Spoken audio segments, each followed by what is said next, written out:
It's a freezing night in Berlin, 1947. Fog curls around street lamps, shadows stretching across cracked cobblestones. A man in a trench coat slips silently through an empty square, a briefcase clutched tight. Inside are secrets that could topple governments, shift the balance of power. In 5 seconds, the fate of nations could change, and no one outside this city would even know. This is where it begins. The Cold War isn't fought on beaches or in trenches, it's fought in whispers, in shadowed alleys, in code.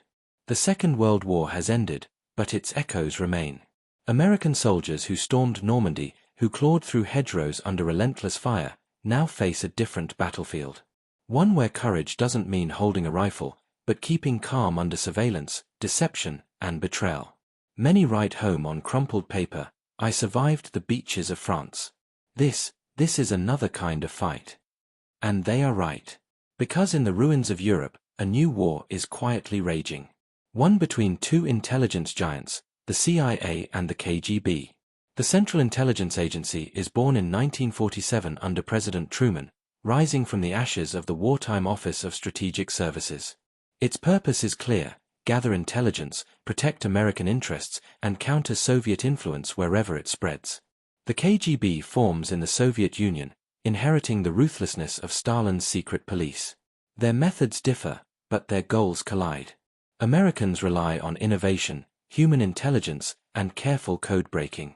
Soviets rely on infiltration, fear, and a network so deep it reaches into Western institutions themselves. Europe becomes a giant chessboard, and Berlin the first contested square. The city is a scar of the Second World War, divided, bombed out, crawling with spies. William Harvey, a former OSS officer, knows this world well. During the war, he parachuted into occupied France, guiding resistance fighters through German lines. Now, in Berlin, he's not dodging bullets, he's dodging informants, double agents, and a Soviet intelligence machine that leaves no mistake unpunished. American operatives rely on ingenuity. Shortwave radios, dead drops, letters with coded messages hidden in plain sight. A single error can mean imprisonment, or worse. Elizabeth Bentley, risking everything, provides the Americans with a steady stream of Soviet secrets. Her reports expose spies embedded in the U.S. Treasury, the State Department, even military bases. She writes in her notes, "Every name is a life. Every lie is a risk." Bentley embodies the human stakes of this invisible war, the courage that often goes unrecorded in history books. Across the Iron Curtain, the KGB watches and waits. They recruit double agents, exploit fear, manipulate ideology. Every handshake, every casual conversation could test loyalty, or seal a fate. Berlin is their playground. Every American operative is a potential asset, or a dangerous threat. Tension hangs in the air like a storm, stretching across embassies, cafes, and apartments. Families sit down to breakfast, unaware that a neighbor may be reporting their every word to Moscow. In 1949, the stakes escalate. The Soviets detonate their first atomic bomb, ending America's monopoly on nuclear power. For CIA officers, this is more than a scientific breakthrough, it's a clarion call. Intelligence gathering now carries the weight of survival. Operation Gold, the CIA's audacious plan to tunnel under East Berlin and eavesdrop on Soviet communications, begins. Engineers dig in secret, their lamps illuminating the faces of men who once fought together against the Nazis, now united against a different enemy. The stakes are invisible but monumental. Meanwhile, the KGB plants its own operatives deep in American soil. One notable case is Klaus Fuchs, a German-born physicist who helped develop the atomic bomb at Los Alamos. He passes critical secrets to Moscow, shifting the balance of power overnight. His work fuels decades of espionage paranoia and forces the CIA to rethink everything they know about infiltration. Suddenly, every scientist, every diplomat, every clerk could be a spy, and the line between friend and foe blurs. The human stories are staggering. Consider Paul and Mary, a young couple stationed in Berlin with the US Army. Paul spends nights walking the streets, observing Soviet patrols, reporting any suspicious activity. Mary hides coded messages in her letters home to Washington, pretending they are just updates for family. The risk is constant. One slip, one careless word, could mean imprisonment or execution. Yet they persist, driven by duty and belief that their small acts could protect millions. Even in American cities, the Cold War infiltrates daily life. Soviet moles in the US government managed to pass intelligence undetected for years. Yet ordinary Americans, unaware of the web around them, continue their lives, go to school, work, church. And in those mundane routines, the CIA trains, observes, and recruits. They search for courage, for loyalty, for individuals willing to risk everything in a war the public cannot see. The tension reaches into the very technology of the age. Ciphers, microdots, and one-time pads dominate the intelligence landscape. A single message intercepted or misread can rewrite history.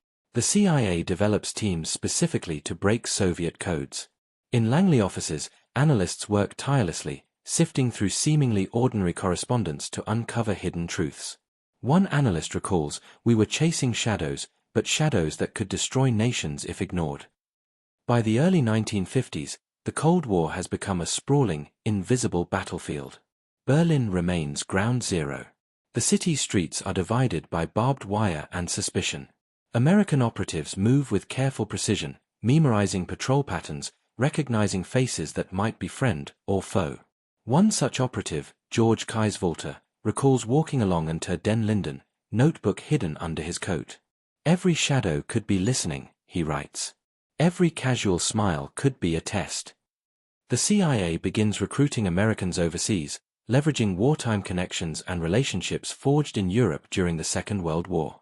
Former OSS agents become invaluable. Their knowledge of covert operations, sabotage, and guerrilla tactics provides an edge against a Soviet intelligence machine hardened by decades of Stalinist purges. But the KGB is relentless. They train agents to seduce, manipulate, and betray. No one is untouchable. Every diplomat, journalist, and student could be a pawn. One of the CIA's most daring operations unfolds in Hungary in 1956. The CIA supports insurgents during the Hungarian Revolution, hoping to destabilize Soviet control.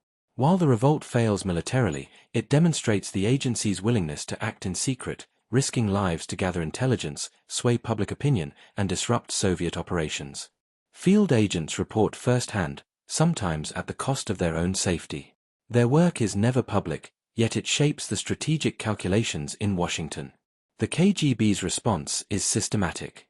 They infiltrate embassies, bribe clerks, and cultivate double agents.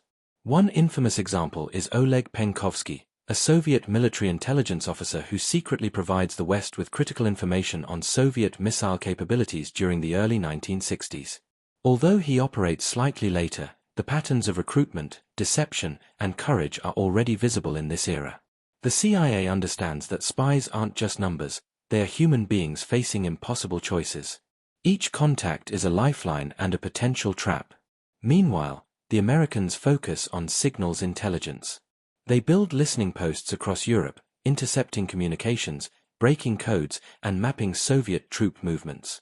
These operations rely on technology, ingenuity, and patience. Analysts sit in darkened rooms, deciphering transmissions that could prevent nuclear catastrophe. One memo from 1951 reads, "The Soviets move faster than anticipated. Our task is to see the invisible, hear the silent." It is the language of a war fought not with guns, but with information. In parallel, human intelligence remains critical. CIA officers cultivate relationships with defectors, students, and bureaucrats, using persuasion rather than coercion. They rely on psychology as much as strategy. A young operative in Vienna remembers meeting a source in a cafe, offering nothing but conversation and trust. By the time the KGB suspects anything, the American has already extracted vital intelligence. These personal encounters, often mundane on the surface, carry enormous risk. Berlin becomes a hub for double agents. Consider Rudolf Abel, who operates under the KGB's direction in New York. Abel is meticulous, careful, and patient. Every move he makes is designed to confuse, mislead, and extract American secrets.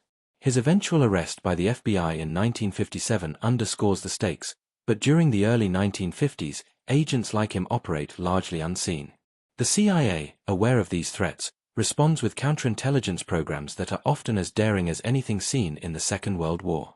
At the same time, technology begins to reshape espionage. Cameras hidden in pens, microfilm tucked into cigarette packs, encrypted teletype machines, all become part of the modern spy toolkit. The CIA pioneers these devices, often testing them in Europe under the guise of diplomacy, commerce, or social visits. Every operation requires meticulous planning. A single mistake can compromise months of work and endanger lives. The human cost is ever present. Agents face constant pressure, balancing loyalty to country against personal danger. Many maintain cover identities for years, writing letters to families who never fully understand the danger. Some are forced to sever all contact with loved ones, leaving spouses and children unaware of whether they are alive.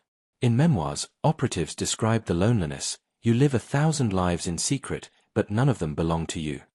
Meanwhile, high-profile defections shake both sides.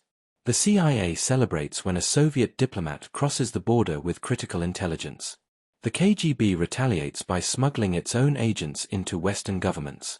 Each defection sends ripples through embassies, intelligence offices, and media outlets. Headlines may never appear, but every move changes strategy, influences policy, and shifts the balance of power.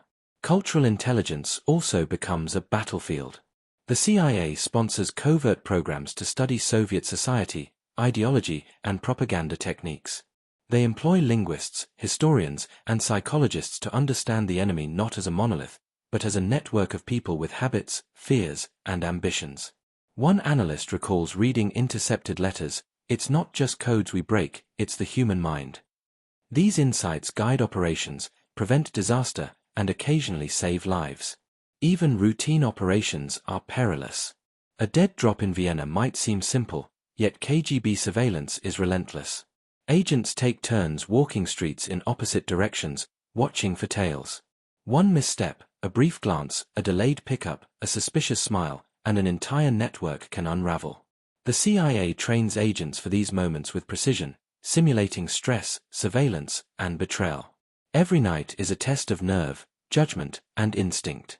By 1952, the stakes escalate further. The Soviets conduct espionage in Western Europe with increasing boldness, and the CIA responds with equal determination. Both sides establish extensive networks, recruiting thousands of operatives. The espionage war begins to touch ordinary lives. Mail is monitored, phones tapped, travel scrutinized.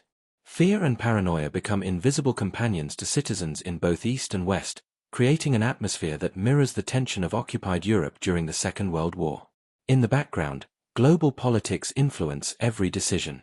The Korean War reminds the CIA and KGB that military confrontation is always a possibility.